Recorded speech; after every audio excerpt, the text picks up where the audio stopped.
Namaste, Haribol, Madhumangala Das here. Monday, start of the week.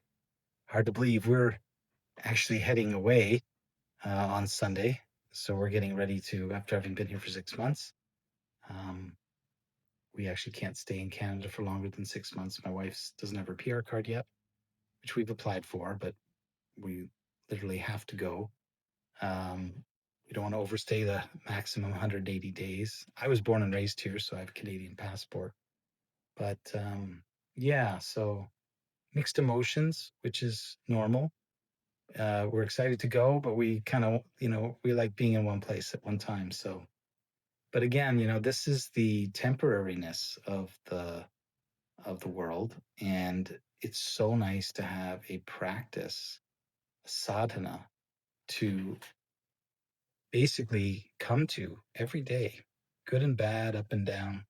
It's this sort of constant certainty. It's a place to really, as I think Ishwa said, the birds have their nests, the foxes have their dens, but the Son of Man has nowhere to lay his head. So we rest our head in the holy names and the sounds, in the transcendental sound vibrations, in the mantra.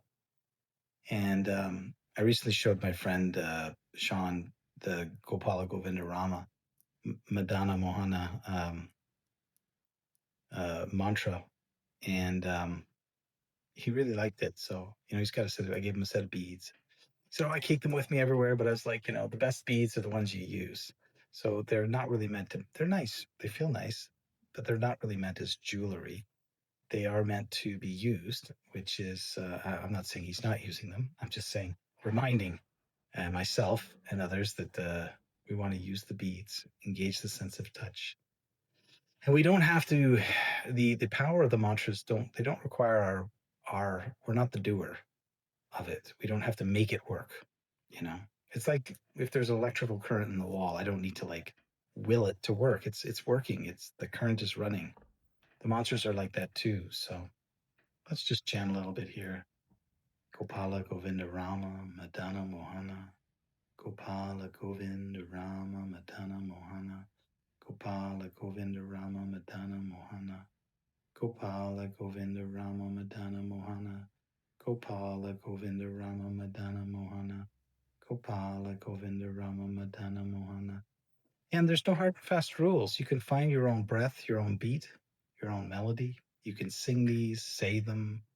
The key is to make sure you can hear the syllables, all the syllables, and that you can clearly enunciate them, but you can do them as slow or as fast as you like. If the mind is being really overwhelming, we can say them a bit louder and a bit faster.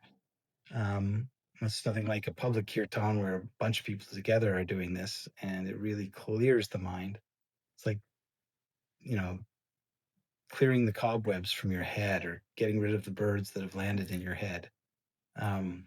It's very efficient. And here, as things get so dark, and for people that are light sensitive, these are great practices to fall back on and to use them to bookend your day, start and end the day with just a little. And you can do as much as you like. For people that are a little bit more focused and serious about wanting to enjoy more benefits, you can set a certain number of rounds every day, and then really try to stick to doing them, and try to do them as non-distracted as possible. Really focus on them, engage all your senses in them. Obviously, if you're driving, you can't do that. You have to do it where it's safe and appropriate. But if you can find a quiet part of the house, a chair that you always go to, just keep going to that place, and it'll start to really it's like a magnet. It'll start to attract you, and certainly does for me and for many others. And it's nice to have a place that you can always go to. But then, we're traveling. We don't have our favorite chair or our favorite cup or whatever. And but we always have our beads with us. And this actually makes us feel very much at home. We know that the material world is temporary. The body is full of ignorance and temporariness and misery. And yet we know that I'm designed for wisdom, eternality, really, wisdom and knowledge and bliss. That's in me. It's part of me. It's part of my nature. And so just chanting these mantras will cleanse the dust of the polluted consciousness and make it more clear, and it will shine through. It's like a polishing agent. It's a beautiful transcendental polishing agent. So I encourage you to, find I'll do different mantras. There's also one that I love called Goranga breathing. I breathe in, Goranga.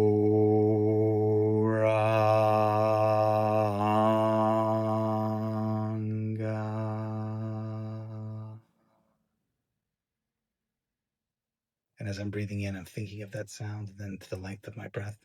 And what this does is physiologically, it actually really relaxes my physical body.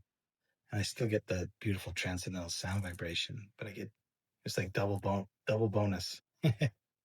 So nice. And I've been just practicing these mantras for about 26 years.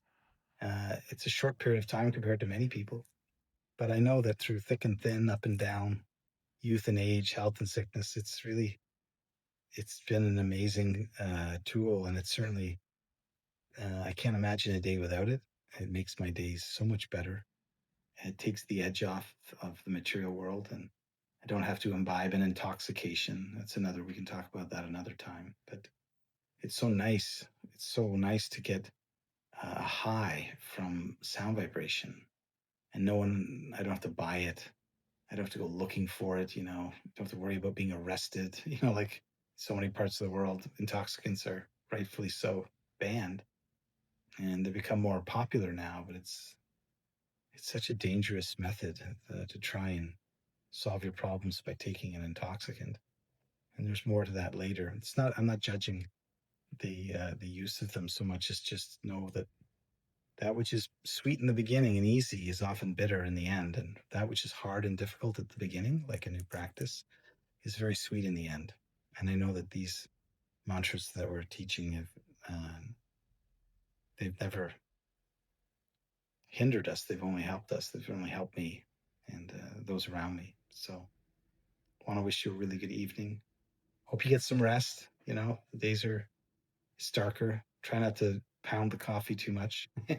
I'm really glad I've gotten off of caffeine as well and come back to a place. I was for 10 years really totally intoxicant free, and I'm so happy to be back to that now. I fell away for some time. I fell down, and I can very, very, very easily compare the difference.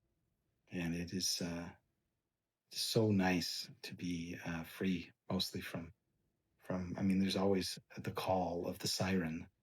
That's why association is so important. And if you struggle with intoxicants, then it's really good to not be around people that are taking them or selling them. So that's certainly for me. I'm not overly attracted to them, but I know I don't go out looking for them either. So yeah, you can sit at home and you can get so much more peace, mind, and that's what we're looking for. We're looking for joy. We're looking for peace. We're looking for a sense of freedom from the material problems, of which are many, and freedom from, but freedom to engage in the non-material activities, the spiritual activities that give us, the living entity, the bliss, the happiness, the joy, the wisdom, the eternality that we're always wishing to reconnect to. It's in there. It's in everyone and everything. So